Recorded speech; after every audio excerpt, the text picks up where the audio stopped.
Hello, I'm Nissan Robinson, the real estate expert, and today we're going to discuss property management. These are people who can manage apartment buildings, multifamilies, or single-family homes, or even vacant properties. A property management company job is to take away the headache of a landlord. So when there's problems dealing with a property, the tenant don't call the owner of the property, they call the property managers of the property, and that's a property management company. So first, getting properties to manage if you're a property management company. So let's say you just started a property management company and you're getting your feet wet and then you're trying to get clients to let you manage your properties. What you want to do to be a successful property manager is, one, you want to go to as many real estate agents as possible, and you want to try to form a partnership with them. Explain to them like this. This is like what you explain to them. You say, listen, I'm starting a property management company. For all your clients you sell properties who are investors, if you could refer me to actually be their property managers, what I could do is, when they decide to sell or other of my clients decide to sell the properties, I can refer you as an agent to sell the property. One hand washes the other. So you want to go and get as many real estate agents as possible to link up and have a referral policy. You refer to them, they refer to you. This will bring in a lot of clients really quickly. This is by far the fastest way to build up your clients of properties you are managing. Linking up with other realtors and real estate agents to have them refer clients to you, because they're selling the property to these investors. And investors going to ask, 9 times out of 10, do you property manage? And that realtor don't property manage? The next question could be, no, but I do know someone who do, and you'll get the referral. 2, making money. So you get clients who say, yes, I want you to manage this property for me.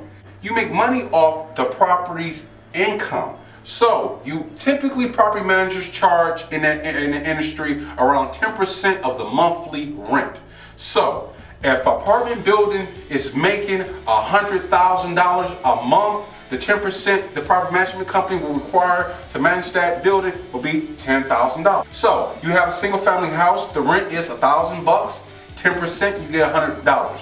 So you can see, if you are managing individual homes, to actually make it worth your while, you're going to have to manage a lot of properties. And this is another way you make money outside of just getting 10% of monthly rent.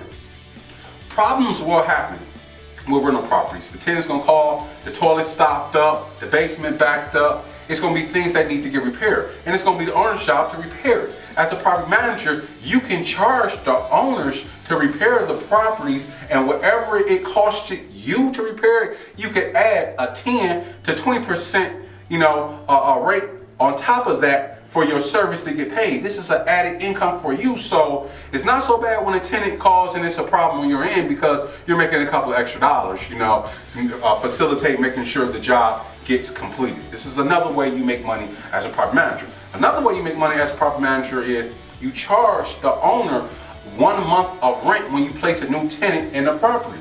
So if you rent a property, it's $1,000 a month. When you find a tenant, that first month go to you. That's another way you make money. So those are ways you make money as being a property manager, having a property management company. 3, understand this. If you watch my YouTube videos, I say this a lot, but hey, it's the truth. Liability. I can't stress enough about liability. You've been a property manager. You got to understand the liability of this. The owner is entrusting you to make sure the property is safe, up to code, and everything getting done fast, efficiently. If it's your job, if you live like here in Michigan, it snows a lot. If you're a property manager and it's a property that's empty, it's your job when it snows to hurry and get your guys there to shovel and put down some salt, so no one going to go by that property, slips and fall and hurt themselves and sue the landlord. Because in turn, the landlord is going to sue you because you didn't do your job right. Even worse, if you got a property and you rent a property out and you know that, let's just say, for using an example, the electrical is not up to code and it's a fire, and God forbid something tragic happens and it's a loss of life, the family's going to sue the owner. And guess what the owner's going to sue? He's going to sue you, because you're supposed to make sure everything was up to code with that property. So it's really big to understand the liability that you take on when you're a property manager. You are taking away the owner's headaches but you got to make sure you take away the headaches in the right way and secure them from loss and lawsuits. So that's your job. So this is the meat and potatoes of being a property manager and running a property management company. If you could do this all effectively, you can run a great property management company and get residual income. I'm Nissan Robinson, and this is Property Management.